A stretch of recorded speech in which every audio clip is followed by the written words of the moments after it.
So next thing I want to go over is flourishes.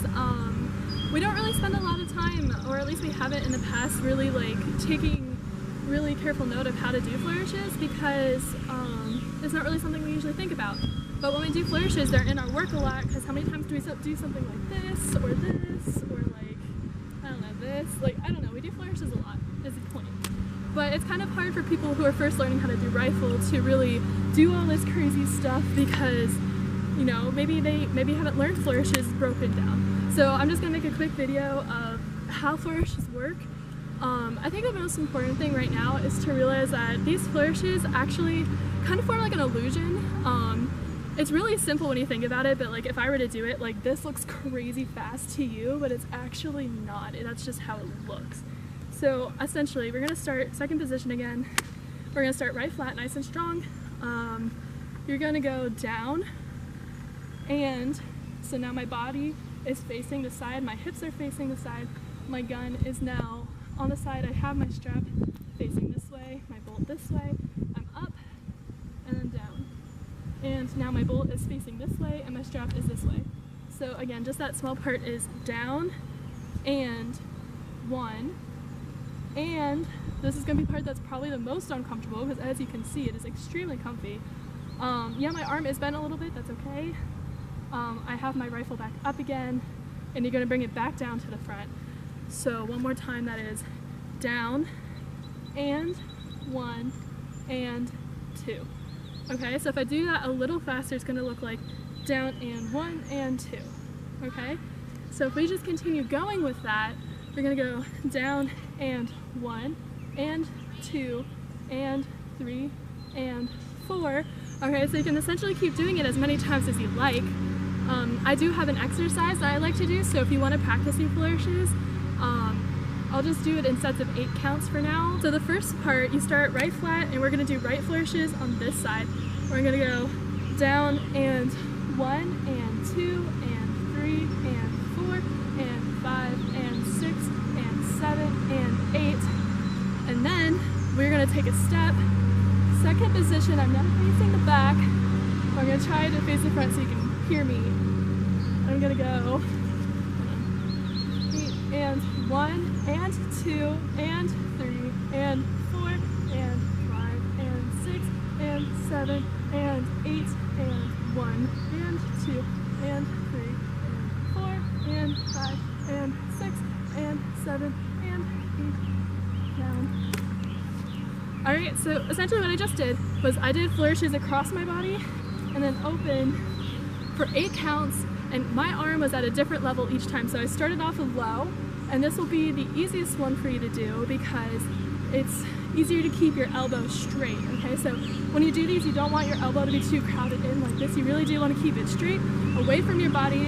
Good posture will still help with this. So making sure that you are strong and not really close to your gun. You want to really keep a little bit of distance. So I'm low, and then I go to a medium. This one's a little harder. So keeping your elbow straight is more of a task. And then up higher, this is going to be the hardest one. And that will probably be tricky, and that'll definitely be hard to keep your elbow straight on.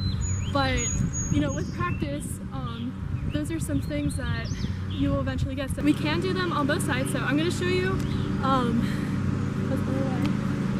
Actually, yeah, essentially, if you want to do it again, like with the exercise, you could do low, medium, high, and then just a little stop thing. You don't have to do it that way.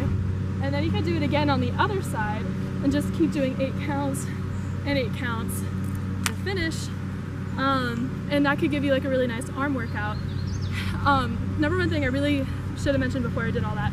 When you do this, I know when I just said about the drop spins to keep your thumb against the rifle like this is one of those situations where you don't have to do that. So I'm still in a strong right flat, but my thumb is wrapped over. Like you see my thumb and my middle finger essentially are like kind of touching. The other fingers I think are more of like a decoration. It's just to keep it stabilized and in place, but you're really just using these 2 fingers. I could literally do this whole thing. So just make sure if it feels weird or funky, a huge part of it is relaxing your wrist and making sure that your wrist isn't too tight. So if this is really hard for you, it's probably because you're squeezing your arm too much. You really gotta loosen up, and you gotta trust your rifle to know where to go. So you're guiding it. So as long as you hit these checkpoints, you can use the weight of the rifle to kind of help you when you're more comfortable with it. And now for the fun part, the left side everyone loves. So we actually don't do flourishes like from this left flat. We'll just switch over and we'll do left flat here, and we'll keep our right arm like this. So it's essentially going to be the same thing, remembering to keep your thumbs and your middle finger kind of close together. You're going to go down, and 1, and 2, and 3, and 4. Okay, so a little faster, it's going to look like down and 1, and 2, and 3, and 4. The same exercise applies, and everything I said for that side applies to this. You want to keep your elbow as straight as possible. It's going to be even harder on the left for most of us because a lot of us are not left-handed. If you are, let me know if it's actually easier for you, because I'm curious. Sorry, I'm dying. We can do the same exercise on the left-hand side, and I really encourage you guys to do this. Like, please don't just do the right side and not do the left. I know the left side is harder, but it will really help build up skills because we do flourishes on the left, and it also just builds up wrist muscle that'll really help you with other kinds of choreography.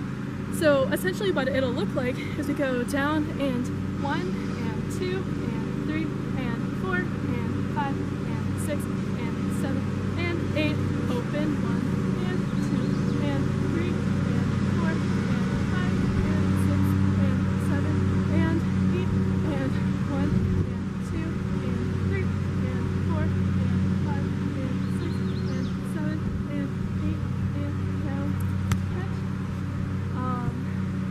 Go down to the other side as well, and continue to do it this way. So just something to mess around with if you like to practice doing your flourishes. That's really all there is to it. Really practicing these will help build up wrist strength. Like, my wrist hurt from doing that. It's really good warm-up, so if you're trying to warm up before you get into tossing, before you're done with spin, so you don't want to toss yet, definitely do some flourishes. It'll really get your blood moving. It's a great way to start off like a rehearsal or like a warm-up session or a practice session, just trying to get your wrists moving again and really keeping your brain in check with technique. It makes you think. It's not the hardest thing in the world, but there's like a checklist of things that you have to make sure you're doing, and it's a good way to kind of wake up your brain so that you're ready for what you're about to do next.